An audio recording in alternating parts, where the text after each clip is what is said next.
Hello, it's Scott Manley here, and I am in one of the most amazing places in the world. This magnificent creation, this is Meteor Crater. This is the best preserved crater on the entire planet Earth. It's not the youngest crater. There are younger craters, but the climate of Arizona, the lack of rain here has meant that the crater has basically changed very little in the 50,000 years since it was created. So yeah, roughly 50,000 years ago, a chunk of metallic iron, iron nickel hit.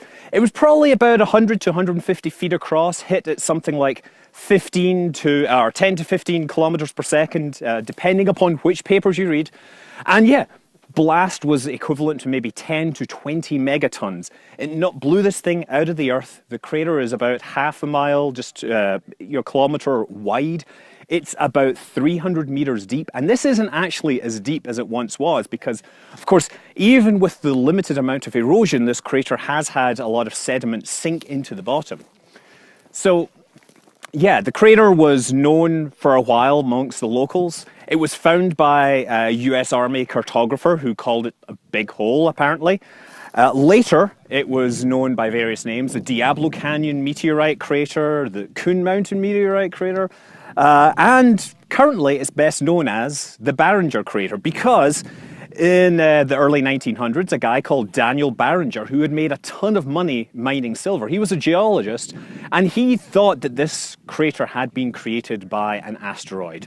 And he thought that he would be able to find huge amounts of iron at the bottom. He figured that it would be about $1 billion worth of iron that he could mine here. He spent 30 years and basically all of his fortune trying to find this asteroid in the ground. And as it happens, as physics learned more about meteorite impacting, it was pretty much realized that the meteor would have been completely obliterated and vaporized by it. Most of the meteor is actually scattered. It's either buried deep in the ground or scattered over 6-7 mile radius around this. This area is actually very special for geologists. So it was the first crater that was identified to be an impact crater. This was the PhD work of a guy called Eugene Shoemaker, who is pretty much the father of impact cratering on Earth. He proved that it was an asteroid impact because he looked at the minerals in the crater and he found certain shocked quartz formations such as coesite and schistite, which can only be formed using extremely high pressures, the kind of pressures that you get in nuclear blasts. He'd studied nuclear blast craters previously, and by scaling them up, he kind of got an estimate of how much energy must have gone into the Earth to create this thing. And of course, once he'd established that, he went around and he found more craters all over the world, again using these minerals as cues. He also was one of the first guys to really go out looking for near-Earth asteroids. So what we know about the near-Earth asteroid population, we owe to Gene Shoemaker. Gene Shoemaker was responsible for teaching the Apollo astronauts a whole bunch of geology. And the astronauts actually came here to train, and you can see over here, you can see a cutout of an astronaut to get an idea for the people that are way the heck up there. Way up there, because let me tell you, most people don't get to come into Meteorite Crater. I've got connections, I guess. I was very lucky, and I've got to say thanks to the Meteor Crater people. Thanks to B612 for putting this together, because this is just like the most amazing place for me. It's an event that happened in less than 10 seconds and created this thing that stood so beautiful for 50,000 years. Yeah, this is some of the mining gear, incidentally. They kept on digging shafts down, and this is the biggest and deepest shaft here.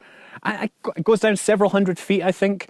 And apparently in that shaft are the remains of a light aircraft, which one day an aircraft was flying, the pilots were flying, and they thought, let's fly over Meteor Crater. And because the meteorite crater, because of its shape, it kind of traps hot air. And so as soon as they flew over the crater, their wings lost lift. They dipped into the crater and they were seriously in trouble. So they tried to circle the crater inside. but they couldn't pick up speed, and eventually they stalled and crashed. And thankfully the crew survived, although the pilot broke his back and he still managed to escape the plane that was on fire. There's still a piece of it sitting over there somewhere, but they decided to dispose of most of the plane, because having a crash plane in the crater apparently just made pilots want to fly over the crater more. Go figure. Pilots, strange people. But yeah, Meteor Crater, Arizona.